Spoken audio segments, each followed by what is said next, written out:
En fait, on va parler donc de la crise de la France-Afrique, ou de la crise de la France en Afrique, dans le cadre de la concurrence, d'une concurrence importante avec les autres puissances impérialistes, mais aussi des puissances, qu'on va voir, régionales. Il n'y a pas que les puissances impérialistes qui se disputent l'influence en Afrique, mais aussi des puissances régionales. Donc, mais moi, pour commencer, je pense qu'il faudrait mettre en contexte un peu la signification de l'Afrique pour la France.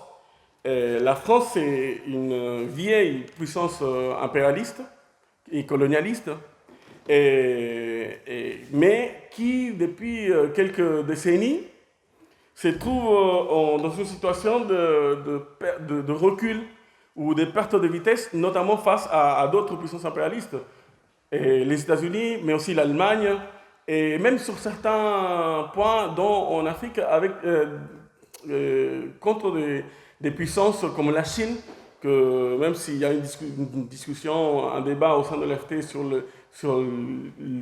pour la nature, le degré d'avancement de la Chine vers une puissance impérialiste, en tout cas, on considère que ce n'est pas encore, en tout cas, une puissance impérialiste, mais c'est une puissance qui effectivement a des intérêts économiques, militaires, etc., au-delà de l'Asie ou un peu partout dans la planète. Donc, dans ce contexte, la France se trouve dans un certain recul, et, mais quand même, ça ne veut pas dire que la France, voilà, ça y est, c'est une puissance de deuxième, troisième rang. Ça reste quand même dans un groupe de puissances internationales, puissances impérialistes privilégiées, des puissances, en tout cas, ou proches du cercle le plus important des puissances.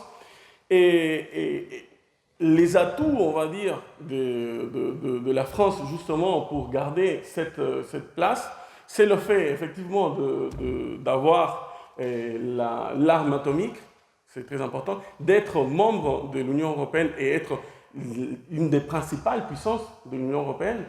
D'ailleurs, quand on voit les chiffres du commerce français, les investissements français et la principale région de commerce de la France reste l'Union européenne.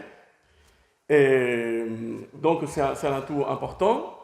Et il y a un autre atout, il me semble, qu'il ne faut pas sous-estimer, c'est la relation de la France avec l'Afrique.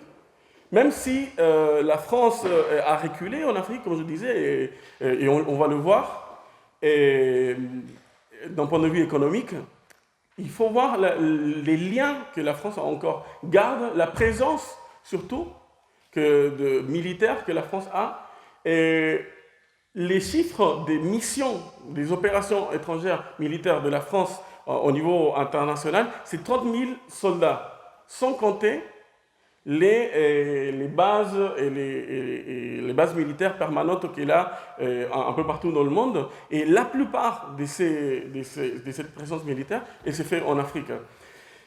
Aussi, les liens que la France a, les liens et surtout la relation des spoliations et d'impérialisme qu'elle a avec l'Afrique permet à la France justement d'avoir accès à des matières premières et avoir notamment en Afrique de l'Ouest, être capable de faire et défaire des gouvernements, même si il y a parfois des résistances de la part des certaines fractions des classes dominantes africaines, etc. Donc, en bref, pour résumer, pour dire, c'est que si la France, en grande partie, doit sa place des grandes puissances internationales à son rôle et sa relation de domination de l'Afrique. Ça, c'est quelque chose qu'on doit avoir en tête, je pense, et pour commencer, pour faire une première définition. Donc, quand on parle, ça veut dire quoi? Quand on parle que la France est en train de reculer en Afrique, ou en tout cas est mise sous pression de puissances et de la part d'autres puissances, que l'impérialisme français, la bourgeoisie française ne va pas rester les bras croisés. C'est quelque chose de très important pour elle. et qu'il ne peut pas laisser passer comme ça. Donc, c'est un point de friction potentiel très important vis-à-vis d'autres puissances. Ça, pour commencer, un premier point. Ensuite, j'aimerais aborder un autre point qui me semble important, c'est, ok, l'Afrique, on sait, c'est un continent très pauvre, avec beaucoup, d'un point de vue capitaliste, très sous-développé. Vous savez, en Afrique, il y a 600 millions de personnes qui n'ont pas accès à l'eau, à l'eau, non, à l'eau aussi, il y a un problème, mais à l'électricité. Et ça, c'est un autre enjeu aussi important. Et du coup, oui, voilà, on sait tout ça, mais ça, c'est un peu l'histoire de l'Afrique et la situation actuelle et tout. Mais depuis au moins une décennie, en réalité un peu plus, mais au moins une décennie, l'Afrique connaît des taux de croissance importants. L'Afrique aussi a une démographie très dynamique, ce que d'ailleurs les courants de droite, les partis de droite en général, je me souviens, cette année, moi, mais il y a quelques années, c'était très courant d'entendre Sarkozy et les autres, ah, la démographie en Afrique, le taux de natalité en Afrique, etc. Comme si c'était que tous les Africains allaient venir en France et que ça les inquiétait. Mais c'est une vraie question, en tout cas. Et je voyais, par exemple, il y a des statistiques qui disent que d'ici 2025, ça veut dire dans 4 ans, l'Afrique comptera autour de 100 villes avec plus d'1 million d'habitants. Et en France, je pense qu'il doit y avoir 3 villes qui ont plus d'1 million d'habitants. Je crois à Marseille, Lyon et Paris, il y a encore. Je ne suis même pas sûr mais voilà, pour vous dire. Et en plus, je ne me souviens plus le chiffre exact, mais je crois que c'est 50% de la population africaine qui a moins de 25 ans et 30%, je crois que c'est 80% qui a moins de 30, un truc comme ça. En tout cas, si ce n'est pas ça le chiffre exact, mais c'est de cet ordre-là. Ça veut dire que il y a une démographie, comme je vous dis, très dynamique, et d'un point de vue capitaliste, pour les capitalistes, ça aussi, ça représente, si vous additionnez ça à un taux de croissance important, même si on verra, ce taux de croissance, il est parfois un peu trompeur, et par rapport au développement réel, socio-économique, en tout cas, de l'Afrique. Et pour les capitalistes, c'est une opportunité d'avoir un continent avec une démographie aussi importante. D'un point de vue de la production, de chercher des nouvelles aires, de nouvelles régions pour produire, mener la production à moindre coût, mais aussi d'un point de vue des marchés. Okay? Et l'Afrique, c'est ça le truc qui est, je pense, un peu nouveau, c'est qu'avec la croissance de l'Afrique, avec cette démographie, et avec des taux de croissance d'entre 5 et 8%, selon les pays, il y a des pays qui sont moins, mais en tout cas un groupe important de pays qui connaissent des taux de croissance importants, et pour les capitalistes, c'est très intéressant.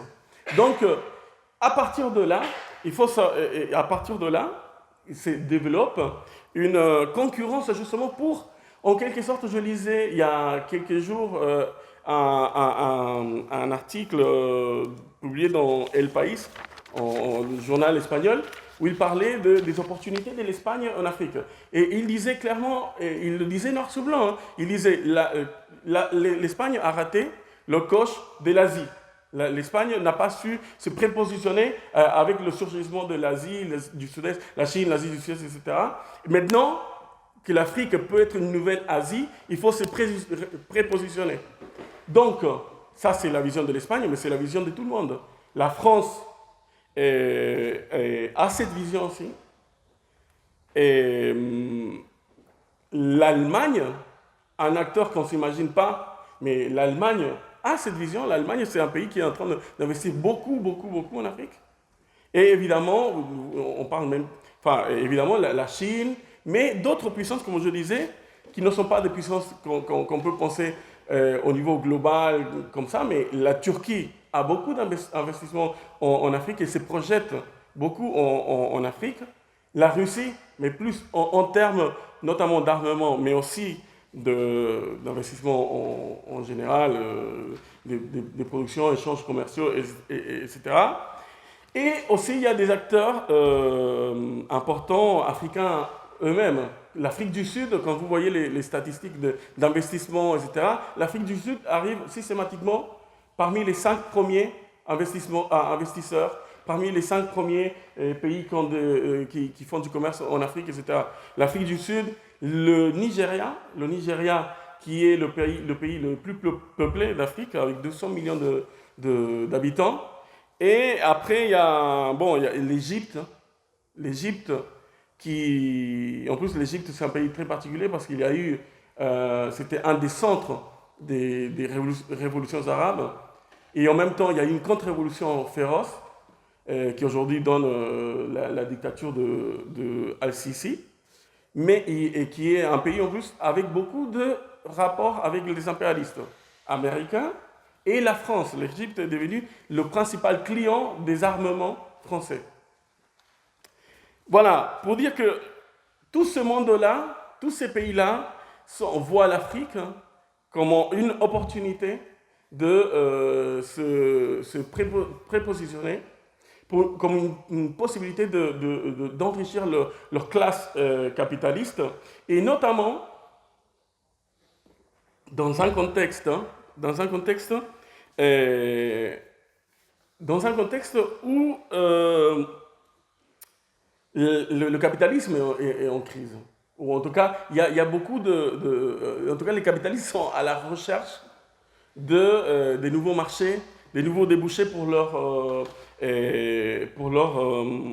marchandises, etc. Donc, avoir un continent qu'ils imaginent qui va devenir je ne sais pas si un Eldorado, c'est exagéré de dire ça, mais en tout cas, une opportunité, ça accentue la concurrence. Et la concurrence entre les capitalistes, vous savez toujours, c'est jamais une concurrence, ou en tout cas, à un moment, il peut y avoir des moments de concurrence pacifique, comme ça, et voilà, on fait le jeu de la concurrence, non, tel taux je sais pas, tel accord, tel truc. Mais aussi, la concurrence entre les capitalistes, c'est les conflits. C'est les conflits. Il y en a, et l'Afrique, étant un continent, et avec beaucoup de contradictions et beaucoup d'inégalités et des conflits non résolus, et on risque de voir dans les prochaines années peut-être des conflits armés importants. Je vous donne un exemple, ça ne veut pas dire que c'est les choses qui vont arriver tout de suite. Mais par exemple, je ne sais pas si vous avez suivi un peu, on a écrit sur RP et tout, mais il y a un conflit important, une concurrence de plus en plus importante entre le Maroc et l'Algérie, parce que ces deux pays, le Maghreb et le nord de l'Afrique plutôt, c'est une des portes d'entrée géographiquement, historiquement, mais aussi géographiquement pour les marchandises européennes. Et il y a une concurrence entre l'Égypte, le Maroc et l'Algérie pour voir qui va être le pays, le principal partenaire des puissances impérialistes et tout. Et autour de ça, il y a un conflit entre l'Algérie et le Maroc sur la question de l'indépendance du Sahara occidental. Le Sahara occidental qui est un territoire qui était colonisé par l'Espagne, que le Maroc revendique, mais qui a été, disons, a gagné son indépendance en 1975, et depuis le Maroc revendique, a occupé le territoire et tout. Et l'Algérie soutient le front de libération le Front Polisario s'appelle, qui lutte pour l'indépendance du Sahara occidental. Et depuis quelques mois, ou quelques années, mais surtout depuis décembre de l'année dernière, que les États-Unis ont reconnu la souveraineté marocaine sur le Sahara occidental, il y a de plus en plus de frictions entre l'Espagne aussi, mais le Maroc et l'Algérie. Donc ça veut dire quoi? Que dans cette configuration des nouvelles concurrences, etc., il y a des conflits qui étaient gelés, qui pourraient se dégeler. Je ne sais pas si c'est clair cette image. Le fait qu'il y avait des conflits qui étaient là, latents, il y a un statu quo, et peut-être on assiste maintenant à différents produits en Éthiopie. Donc l'Éthiopie est en train de devenir un pays très attirant pour les investissements, mais comme je vous disais, il y a 600 millions de personnes en Afrique qui n'ont pas accès à l'électricité. Vous imaginez, c'est pas crédible de penser qu'on peut gagner des marchés, exporter, etc., s'il y a 600 millions de personnes qui n'ont même pas accès à l'électricité pour charger un portable. Vous voyez? Et ne parlons même pas de la production. S'ils veulent, par exemple, transformer je sais pas, ouvrir l'industrie une sidérurgie, par exemple, sans électricité, sans énergie, c'est impossible. Donc, vous imaginez, c'est autour de ça, c'est pour ça qu'il y a une position aussi intransigeante de la part de l'Éthiopie et une position aussi inquiète, une réaction inquiète de la part du Soudan et de l'Égypte. Et voilà, et comme ça, on pourrait parler des milliers de conflits potentiels qu'il y a et qui sont dérivés finalement de cette concurrence. Mais la France, dans tout ça, pour rentrer un peu sur la question aussi économique et voir un peu la position de la France en Afrique. Bon, je disais, l'Afrique, c'est un continent très important pour l'impérialisme français, très important pour que la France reste dans le club des grandes puissances impérialistes mondiales. Mais quelle est la réalité aujourd'hui des rapports économiques de la France avec l'Afrique? Je suis allé chercher quelques chiffres et parfois on peut être un peu impressionné ou comme on dit, par les chiffres qu'il y a, non? Parce que on s'imagine voilà, que la France a une position dominante en Afrique, et là une position importante, oui, mais les derniers chiffres qu'on a, c'est que par exemple les investissements directs étrangers de la France, en général, il y a 67% qui vont, comme je disais, à l'Union européenne, il y a 17% des investissements de la France qui vont en Amérique du Nord, 8% en Asie, 5% en Amérique latine et seulement 4% en Afrique. C'est un recul important ça, pour la France. Et vous voyez, en fait, l'Afrique, ça rend un peu l'idée que l'Afrique représente 4% seulement des investissements français. Il y a un autre chiffre aussi important, je trouve, c'est les parts des marchés de l'Afrique. La France, il y a 20 ans, elle détenait 12% des parts des marchés de l'Afrique. Et aujourd'hui, en tout cas, dans les derniers chiffres de 2019 qui sont apparus, la France, elle a passé à 7% des parts des marchés de l'Afrique. Mais avec ce recul, il faut quand même nuancer ou en tout cas comprendre de quoi il s'agit ce recul. Parce qu'en réalité, la France, elle recule en termes de part absolue. Enfin, mais en réalité, la France avance et elle a doublé ça, en termes, je ne sais pas comment, de chiffres absolus, on dit. Elle a doublé sa participation sur le marché africain. La question, c'est que le marché africain s'est élargi et il y a d'autres acteurs qui ont pris des parts. Et la France, relativement, elle perd par rapport à d'autres, mais elle double son volume de commerce, etc., avec l'Afrique. Mais le truc, c'est que le commerce africain, en 20 ans, s'est multiplié par 4. Donc, ça montre un peu, d'un point de vue économique, que la France, oui, comme je le disais, la France, elle est en recul.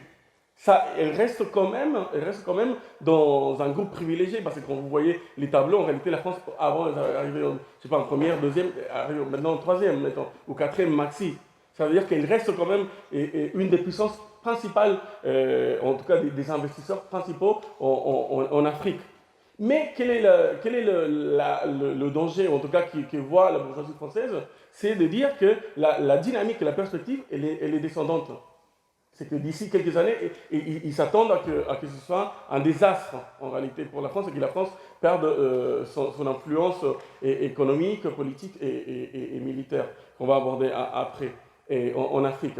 Et c'est pour ça qu'en 2019, il y a un rapport de 200 et quelques pages qui a été écrit, une nouvelle stratégie pour reconquérir l'Afrique pour la France. Quelque chose qui a été présenté, c'est un rapport qui a été présenté au ministère des Finances de la France. Donc on voit la bourgeoisie française, elle voit comment on dit, elle voit un problème, mais aussi elle veut surtout ne pas perdre l'opportunité d'arriver voilà, de gagner, de gagner de nouveaux marchés, de bien se positionner en Afrique. Et tout ça se combine en plus avec quelque chose de l'ordre de plus subjectif, c'est que la France et l'image de la France en Afrique, elle est pourrie, quoi. Il y a un sondage qui a été fait, même pas à l'ensemble de la population, mais dans plusieurs pays d'Afrique, aux leaders, les personnes influentes du monde de l'art, etc., etc. Et on a fait en 2020. En 2020, on a fait ce sondage sur l'image de la France et l'image des puissances, des principaux partenaires de l'Afrique. Et la France arrive en 7e position.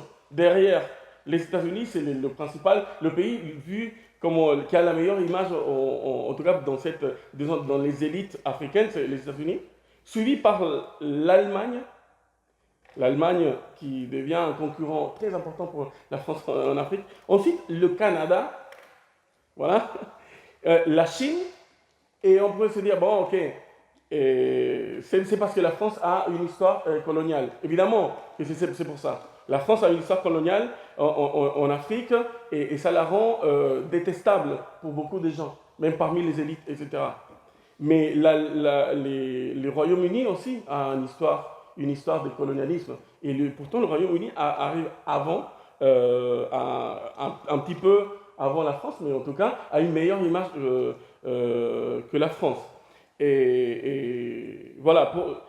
Donc, même si c'est une question subjective, c'est important de voir aussi, parce qu'à l'heure de faire aussi des affaires, etc., il y a d'autres pays, puissances et investisseurs potentiels qui sont préférables aux yeux même des satellites. Moi, je pense que si on avait fait le même sondage dans la population plus en général, je pense que la France arrive même plus bas. Et la Russie qui fait un travail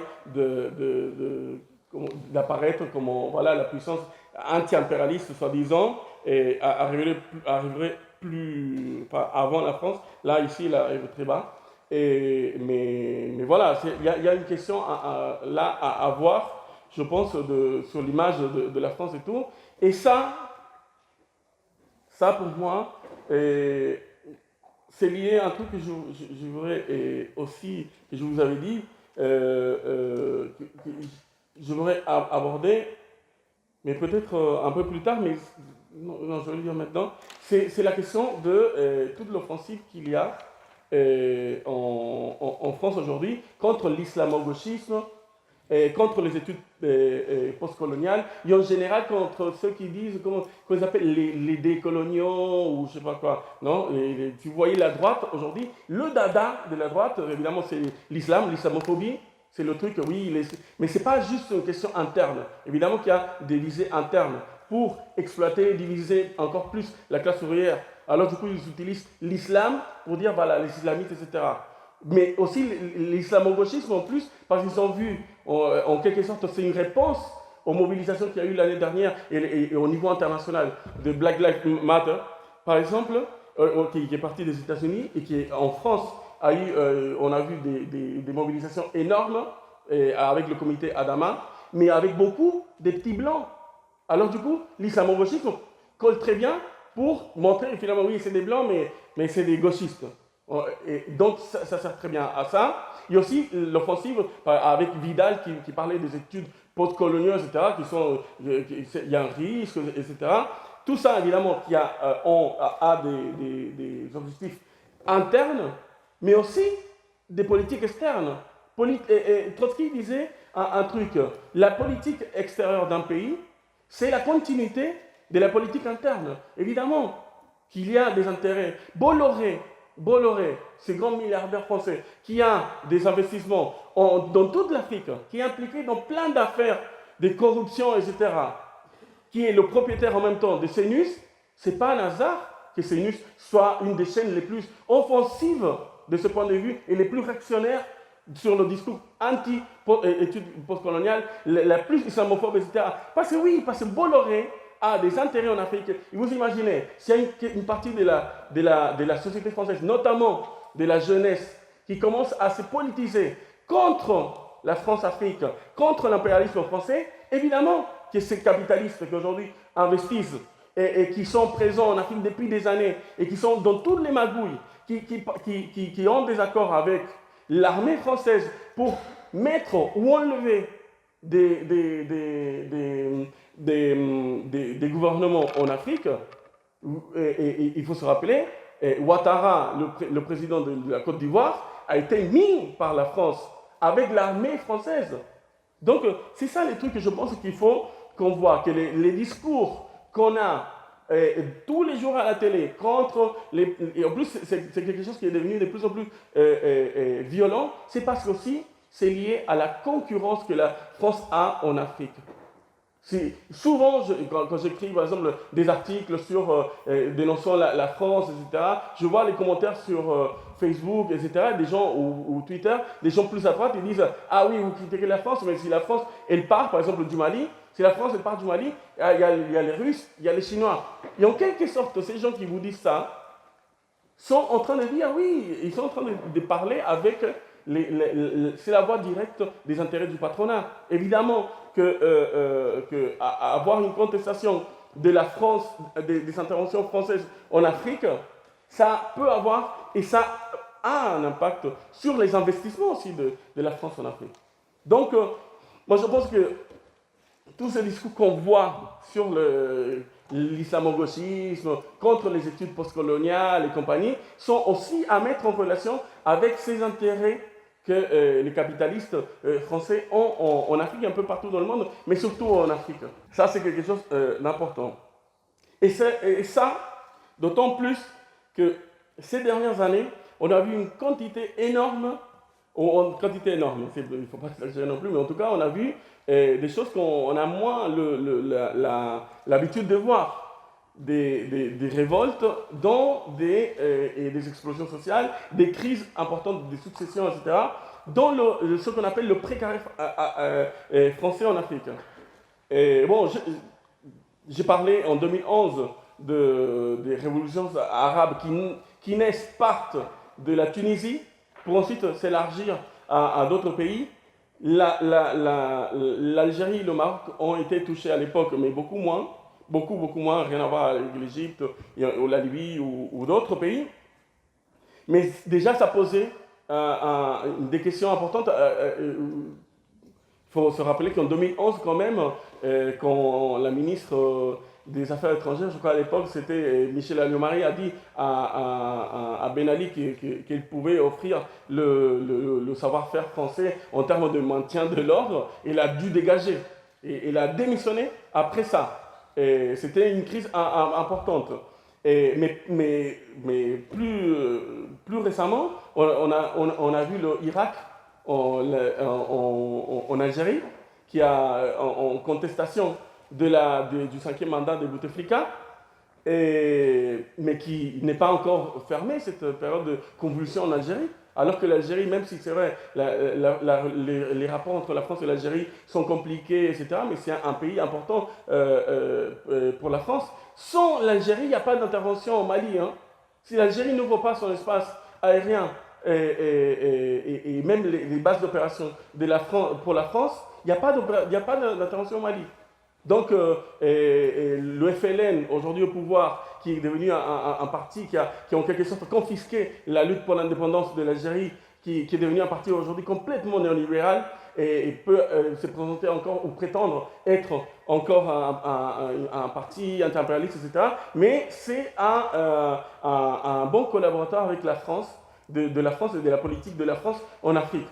Et même aujourd'hui, ils sont dans un tournant néolibéral important. Il y a un article écrit par Abdenour et Wadi, assez lent mais intéressant, sur cette question. Et vous pouvez le voir sur RP. Mais voilà, donc c'est un pays important pour l'Afrique, oui, pour l'Afrique aussi, mais pour la France, et qui se trouve aujourd'hui dans une période de crise. Il y a une crise économique importante et surtout une crise sociale. Parce qu'il y a eu des élections récemment avec une abstention record, mais surtout au milieu des grèves par-ci par-là importantes. Donc il y a une déstabilisation d'un pays important pour la France.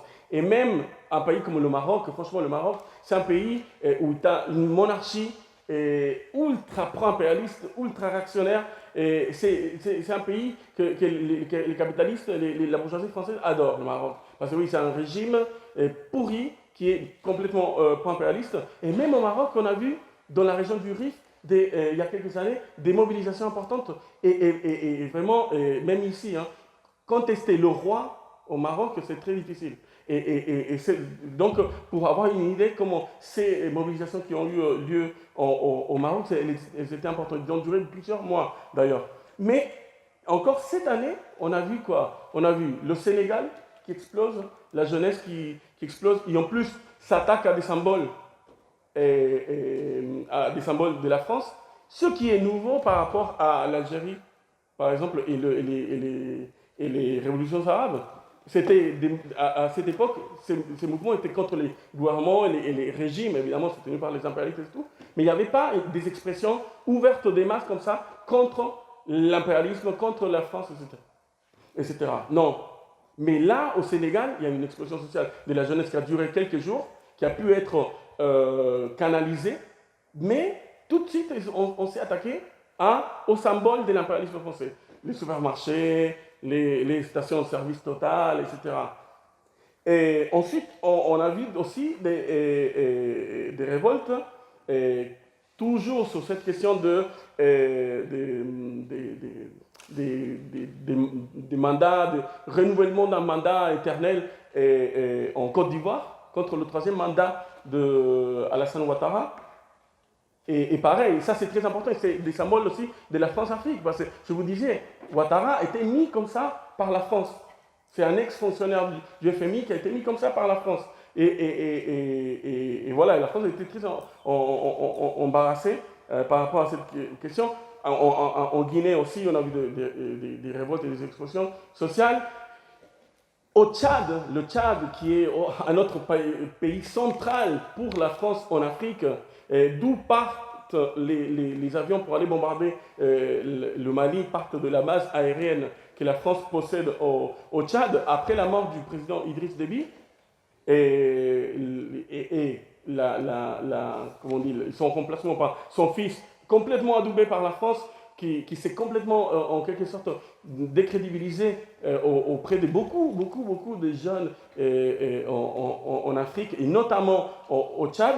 Pareil, des révoltes qui ont été réprimées dans le sang, mais qui secouent, quelque sorte, politiquement, l'emprise de la France. Et c'est ça que je veux ici, en tout cas, qu'on voit aussi, qu'il n'y a pas juste des questions économiques, la France recule, mais aussi des questions politiques.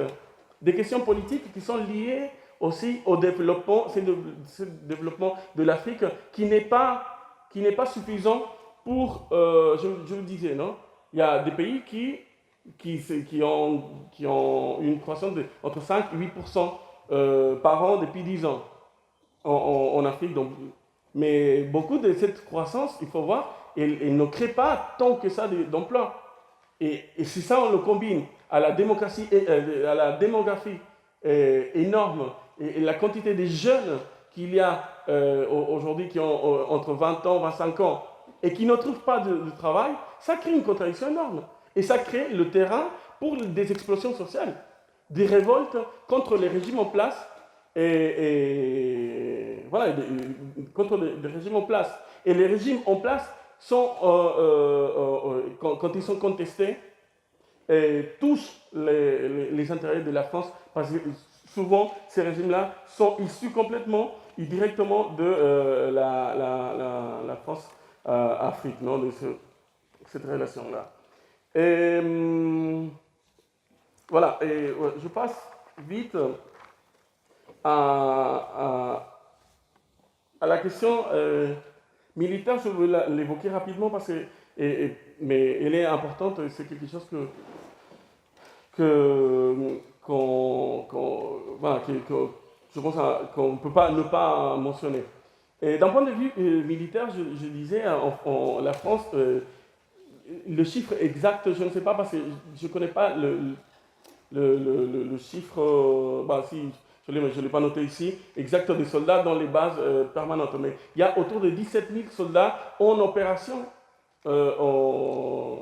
17 000 soldats français en opération en Afrique, dans des missions, etc. Plus ceux qui font partie des bases permanentes en Afrique. Un autre élément que je n'ai pas dit, mais qui est fondamental pour comprendre la place de la France dans le monde en tant que puissance impérialiste, c'est que la France, c'est un des seuls pays au monde, il y a 4 pays au monde qui font partie de ce club, d'avoir une présence militaire sur toute la planète. Il y a 4 pays, la France, les États-Unis, la Russie et l'Angleterre. Il n'y a que ça. Et la France a une présence militaire partout dans le monde, partout.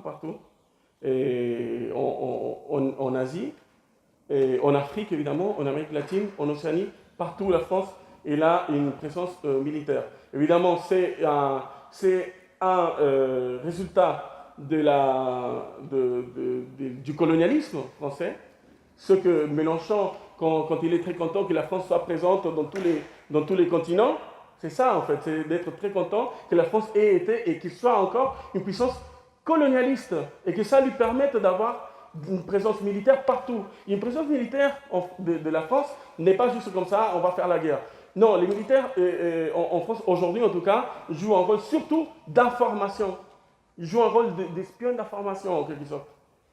Sous prétexte de formation, évidemment des protections des intérêts des routes maritimes, des routes commerciales, etc. de la France. Et en Afrique, justement, c'est l'endroit où la France a le plus de présences militaires.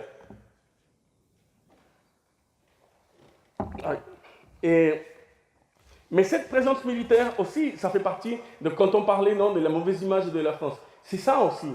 C'est cette présence militaire. Et c'est les opérations, l'opération aujourd'hui au Sahel, c'est un désastre en train de devenir l'Irak ou l'Afghanistan français. Et tout ça, oui, ça dégrade l'image de la France. Et aussi, il y a plein de pays qui en ont marre de la France. Je pense que l'exemple le plus fort de ça, c'est le Mali. Le Mali, c'est des laquais de la France, le gouvernement malien. C'est des pantins. En fait, la France fait ce qu'il veut avec le Mali. Et pourtant, en 9 mois, il y a eu 2 coups d'État. 2 coups d'État qui n'ont pas été concertés avec la France. Parce qu'il y a des coups d'État qui sont même faits par la France. Mais 2 coups d'État, ces 9 derniers mois, qui ont été... évidemment, c'est des fractions bourgeoises qui se disent, pour l'instant, en tout cas, qu'ils veulent garder les liens avec la France, etc. Mais vraisemblablement, il y a des divergences dans la stratégie de la lutte contre le terrorisme et compagnie. Mais il y a eu 2 coups d'État. Et beaucoup lient ces militaires-là à la Russie.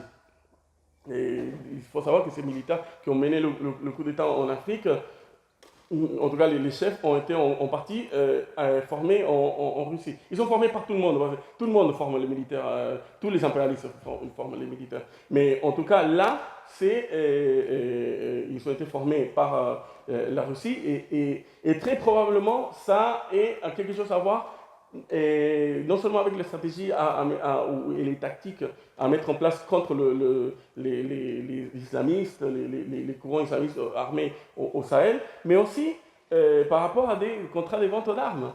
Et en Centrafrique, la Russie en quelque sorte est en train de substituer la France en termes des ventes d'armes.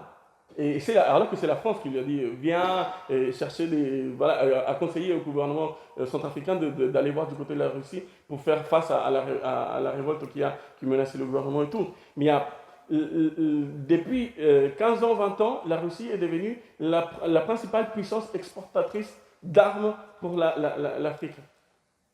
Et ça, c'est pour la France et pour les impérialistes en général, mais pour la France, c'est un problème important parce que ça veut dire que la Russie est en train de plus en plus gagner des marchés en plus sur un terrain, et voilà, c'est des marchands de mort, c'est des marchands d'armes, marchands de mort, qui parient sur le fait qu'il va y avoir des conflits. Pourquoi les gouvernements achètent des armes? C'est il va y avoir des conflits. Donc il y a, de ce point de vue, voilà, une concurrence importante avec la Russie, la Chine aussi, mais la Russie est devenue le principal exportateur d'armes. La France, je crois, arrive en deuxième. Mais il faut savoir que dans le monde, de toute façon, la France, c'est la troisième puissance en exportation d'armes. Hein. Il y a les États-Unis, la Russie et la France. C'est les trois plus gros exportateurs de marchands de mort, en quelque sorte.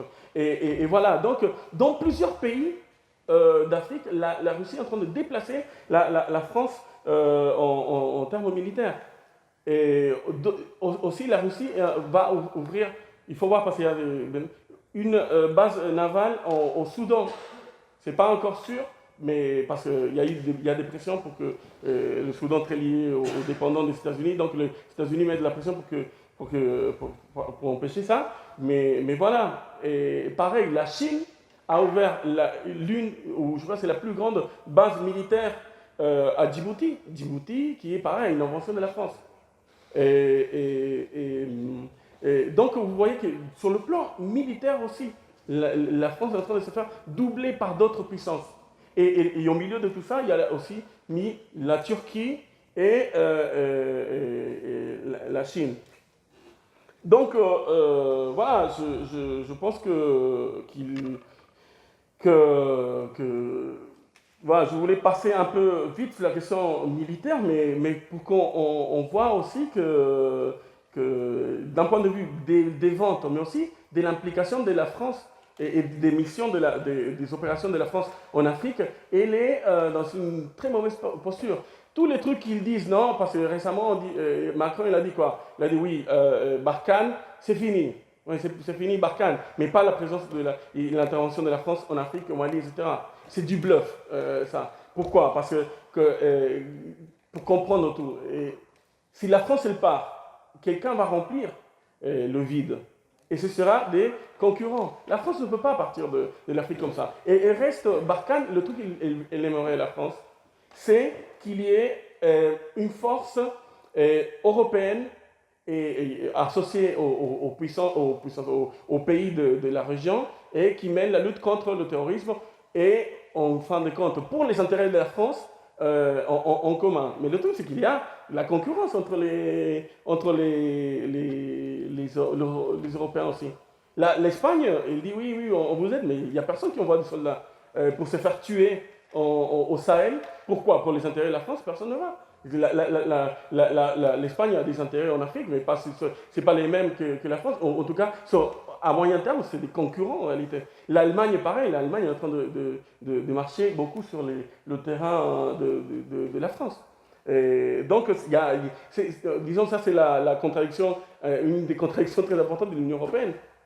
Qu'il y a, qu'en réalité, on les présente parfois, voilà, on lit les analystes bourgeois, ils disent ah, l'Union européenne, elle exporte tant, elle investit tant. Mais en réalité, l'Union européenne, ça ne veut rien dire quand ils sont en concurrence. Quand l'un essaye de mettre en place des politiques pour bloquer la politique de l'autre. Et donc, c'est de créer une illusion comme quoi l'Union européenne, évidemment, qui se concerte, etc. Mais il y a un moment où il y a des contradictions. Et surtout, quand on sait comment, en Europe, la vie d'un soldat blanc compte énormément, alors qu'il tue, je ne sais pas combien, des Noirs, des Arabes, partout dans le monde. Mais par contre, quand envoyer un soldat pour se faire tuer en Afrique, ça coûte beaucoup plus politiquement. Aujourd'hui, c'est ça, là, je m'avance un peu, mais aujourd'hui, ça coûte beaucoup plus un soldat mort au Mali qu'une intervention impérialiste française au Mali. Donc, il pense que depuis plus d'une décennie, la France elle fait pratiquement une guerre par jour, par an. Il lance une nouvelle opération, etc. Mais est-ce que vous voyez des déferlantes populaires contre les interventions? Non, il n'y a pas ça. Et ça, c'est en grande partie la responsabilité de l'extrême gauche et de la gauche radicale qui s'est beaucoup adaptée à ça. Mais par contre, il y a un soldat mort. Si tu dis pas que tu es triste, c'est presque un complice des islamistes. Donc, il y a un truc où c'est par la droite, en réalité, que les gouvernements français payent leur intervention en Afrique et partout dans le monde. Mais pas par la gauche. Et ça, c'est un gros problème d'impérialisme qu'il y a. Et voilà. Mais on va y arriver. Je ne sais pas dans combien de temps je suis là, mais peut-être que je suis trop long. Mais voilà. Deux points. Deux points pour finir. Et comme ça, on passe deux points et demi pour finir. Et comme ça, on passe au débat. Et sûrement, il y a des trucs que j'ai oublié ou qui ne sont pas clairs ou quoi, que je pourrais dire ou répondre dans le débat. Et bon, l'Afrique, très bien, ça va, ok, tout le monde veut se disputer les parts de marché de l'Afrique, la potentialité des développements, etc. Mais le développement de l'Afrique en soi, c'est un défi énorme. C'est un défi énorme. Et on parlait au moment de l'explosion ou de l'éclatement de la crise du Covid. L'Afrique, on parle de plein de pays qui n'ont même pas de respirateurs. Plein de pays qui n'ont pas l'accès à l'eau potable pour se laver les mains, la base. Les infrastructures, on parle beaucoup de marchés, mais s'il n'y a pas de trains, il n'y a pas de routes, etc., c'est quoi ça? Donc là aussi, il y a des enjeux énormes de concurrence. Et des enjeux pour voir qui va développer la meilleure route, etc., pour non seulement faire travailler ses propres entreprises, mais aussi pour voir ensuite comment se positionner dans cette lutte pour les marchés, etc. Et de ce point de vue, c'est un acteur je peux évoquer là, c'est la Chine est devenue, c'est pour ça, c'est dans ce contexte-là que la Chine est devenue l'un des principaux investisseurs, non, le principal investisseur africain, en Afrique plutôt qu'africain, depuis 15 ans, 20 ans. La Chine, elle investit beaucoup dans les infrastructures, les ports, les autoroutes, les lignes de transport ferroviaire, etc. Et le développement des énergies, de tout, hein, d'énergies renouvelables, mais aussi d'énergie nucléaire. Et en Afrique, il y a beaucoup de projets de création comment on dit, trucs nucléaires. Comment ça s'appelle? Usine nucléaire? J'ai oublié le nom. Centrale nucléaire. Voilà, centrale nucléaire. Et il y a des enjeux importants. Mais dans ce calcul merveilleux que font les capitalistes, il y a un autre problème, qui est un problème global, c'est la question de la dette. La dette africaine, elle est énorme, et on l'estime à 290 milliards. La dette africaine. Vous imaginez, si les pays européens, on se demande comment on va faire pour payer la dette, l'Afrique, et ça c'est un point faible de tous ces plans merveilleux qui font les capitalistes. Si la question de la dette, elle explose, je ne sais pas comment ils vont faire pour mener à bout toutes ces questions-là. et aussi, voilà, je pense que ça c'est quelque chose d'important à voir, que dans les contradictions non, du développement pardon, de l'Afrique. Mais même dans ces contextes-là, et c'est là, je pense, qu'il sert, qu'on peut commencer à réfléchir aussi et voir quelle contradiction ou quelles caractéristiques ce développement peut prendre.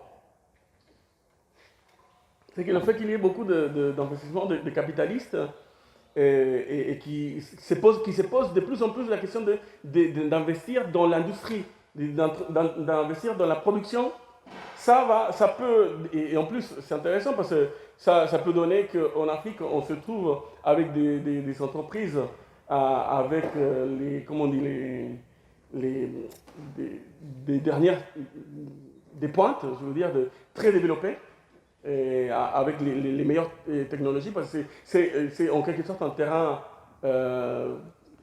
vierge, entre guillemets, dans beaucoup de secteurs, et les capitalistes vont arriver avec peut-être les meilleures techniques, non seulement de la technologie de production, mais aussi des techniques de management et d'exploitation. Mais en même temps, ça signifiera aussi la création d'un nouveau prolétariat peut-être en Afrique. Et ça, c'est très intéressant, moi je trouve. Parce que il y a des pays qui sont beaucoup plus industrialisés, l'Afrique du Sud, les pays du nord de l'Afrique en général sont plus développés que l'Afrique subsaharienne. Mais pour moi, je trouve que ça c'est un effet qui peut être très intéressant et où, à la différence de l'Asie, l'Asie c'est, pour moi, si vous voulez, dans la perspective comme ça, pour moi l'Asie c'est le continent de la lutte des classes des prochaines décennies, avec des millions de nouveaux ouvriers qui ont été embauchés dans des usines, avec des usines de 10 000, 20 000, 30 000, 40 000 ouvriers, une folie comme ça. Donc, comme on l'a vu, même dans un petit pays comme le Myanmar, et avec toute la crise qu'il y a eu autour du coup d'État, etc., où on a vu, même si on petit, un rôle important de la classe ouvrière. Et de la classe ouvrière, évidemment, après, je pense qu'aujourd'hui, le mouvement, il est en train d'être dévié par une direction bourgeoise complètement. Mais en tout cas, au début, on voyait des grèves importantes, etc. En Asie, voilà, imaginez ça, au Vietnam, bon, en Chine, n'en parlons même pas. Je pense qu'un truc comme ça en Chine serait... Mais bon, mais je pense que ce potentiel développement en même temps capitaliste d'investissement et d'ouverture des nouvelles industries en Afrique pourrait créer justement une nouvelle couche de prolétaires. Et en plus avec des phénomènes très particuliers parce que tous les projets là qu'on est en train de voir sont en train de chasser des personnes de leurs terres. La crise climatique aussi est en train de chasser des gens des terres et l'Afrique est en train de s'urbaniser énormément. Mais c'est en train de s'urbaniser sans qu'il y ait des débouchés réels pour les gens. Donc ça crée des phénomènes assez intéressants. Je ne sais plus où est-ce que j'ai lu ces derniers jours des trucs, ils se posent des questions, ils disent, avant c'était les révoltes des paysans, mais maintenant avec tous ces gens-là qui ne sont plus paysans, mais en même temps ils viennent dans les villes et qui n'ont plus, de travail ni rien, c'est une source de révolte, même si ce n'est pas prolétarien encore, parce que c'est beaucoup de gens, des jeunes, chômeurs, etc., c'est la composante en quelque sorte des révolutions arabes de 2011, composante importante, c'était ça. Donc là, on peut voir un phénomène intéressant. Justement, et une conflictualité, disons, il ne faut pas avoir juste par en haut les guerres qu'il peut avoir, les conflits, etc., mais que par en bas, on commence à le voir déjà. L'Algérie, je pense, c'est un pays qu'il faut beaucoup observer. Il y a une crise économique, une crise du régime importante, et en plus, avec tous les éléments que je vous dis, une jeunesse largement au chômage, et en plus, c'est un pays avec une tradition des luttes et beaucoup plus industrialisé que d'autres pays d'Afrique subsaharienne. Donc c'est intéressant. Et justement, et là peut-être, je vais voir juste pour le dernier point et pour ouvrir Et oui, et le dernier point pour ouvrir, je pense qu'on peut aussi aller au-delà de juste un rôle d'observateur, de commentateur, etc. Je pense qu'il y a des opportunités, en tout cas on doit tout faire pour essayer de rentrer en contact avec des militants là-bas ou ici. Parce qu'ici, il y a beaucoup de jeunes, soit étudiants, soit des jeunes qui viennent ici pour travailler ou quoi, qui viennent d'Afrique et qui qui pourraient être gagnés aux idées révolutionnaires et qui ensuite puissent devenir, qui sait, des dirigeants des courants et des organisations révolutionnaires dans différents pays d'Afrique. Et aussi, le fait que l'impérialisme français ait une tradition d'exploitation et des liens d'oppression à l'Afrique nous lie quand même à l'Afrique par des liens linguistiques déjà. Je disais, c'est ça le truc, je me suis perdu dans les trucs, mais par rapport à l'Asie, en termes linguistiques, c'est très bien, mais voilà, c'est très difficile. Ça constitue une barrière, parfois très importante, même si pas absolue, mais importante. Mais vous imaginez si un nouveau prolétariat commence à se développer plus au Maroc, en Côte d'Ivoire, au Sénégal, en Algérie, etc. Déjà, les liens linguistiques, on peut être beaucoup plus en contact. Et aussi les liens des gens, comme je disais, qui sont ici, les liens qui ont des personnes qui ont des liens en Afrique. Et ces derniers temps, c'est dommage qu'on ait organisé l'UDT un peu par thématique de journée, parce que ça aurait été bien que aussi Abdenour participe de cette discussion, par exemple, parce qu'en Algérie, oui, c'est le pays peut-être là où on a le plus de contacts concrets avec des militants, où on nous lit. On nous lit beaucoup depuis le Maghreb et surtout depuis l'Algérie, on lit à RP ce qu'on dit, etc. Donc, moi je pense que je le laisse pour qu'on réfléchisse à comment les révolutionnaires, justement, peuvent jouer un rôle dans l'organisation des révolutionnaires en Afrique, des révolutionnaires africains et d'autres parties du monde, évidemment, et dans une période qui s'ouvre, à mon avis, qui va être très intéressante de ce point de vue, il va y avoir tout type de conflits, entre des conflits armés, mais aussi des conflits de classe, et voilà. Il y a aussi un truc fondamental et je l'ai mentionné un peu, mais c'est la question de l'anti-impérialisme. Face à ceux qui sont l'islamo-gauchisme, les coloniaux, etc., nous, on doit répondre par l'anti-impérialisme intransigeant. Un anti-impérialisme, dénoncer la France, chaque guerre qu'elle fait, la France devrait payer. Chaque gouvernement devrait avoir peur de lancer une guerre, une nouvelle guerre en France. Et c'est incroyable qu'ils lancent des guerres comme ils s'achètent des baguettes dans une boulangerie. Il n'y a aucun le seul problème, c'est si ça coûte beaucoup. On s'en fout si ça coûte beaucoup, ça coûte rien. Or, l'impérialisme de l'Afrique et du Moyen-Orient et de partout. Je pense que c'est un truc, c'est un axe qui nous différencie, mais on est comme ça par rapport aux réformistes. La France insoumise, c'est une petite agence de création de chauvins qui ne contestent pas l'impérialisme français. Ils pensent que la France, c'est l'équivalent du Mali. Non, la France, c'est un pays qui opprime. Et ça, c'est quelque chose, je pense, de très important et qui s'est beaucoup perdu dans l'extrême gauche française. C'est beaucoup perdu. Parce que moi, le seul rassemblement que je me souviens contre la guerre, mais plus ou moins important, c'était en 2014, je crois, contre la guerre au Mali, et devant Areva, je crois on avait fait un truc avec AL, à l'époque Alternative Libertaire, et l'ONPA avait fait un truc, on était, je sais pas, à 500 personnes, c'est un petit truc, mais c'est déjà quelque chose. Au moins, il y a quelque chose. Parce que c'est incroyable. La France, Macron, le gouvernement décide de telle ou telle guerre, etc., et il n'y a rien. Et ça, c'est quelque chose, je pense, qu'on doit beaucoup travailler, que ça doit être une marque de fabrique de notre courant. Et ça, c'est utile contre l'impérialisme, mais aussi contre le racisme. Comment on peut être antiraciste en France en oubliant l'impérialisme? Comment on peut être aujourd'hui contre le racisme sans rien dire sur l'intervention de la France au Mali? C'est pas possible.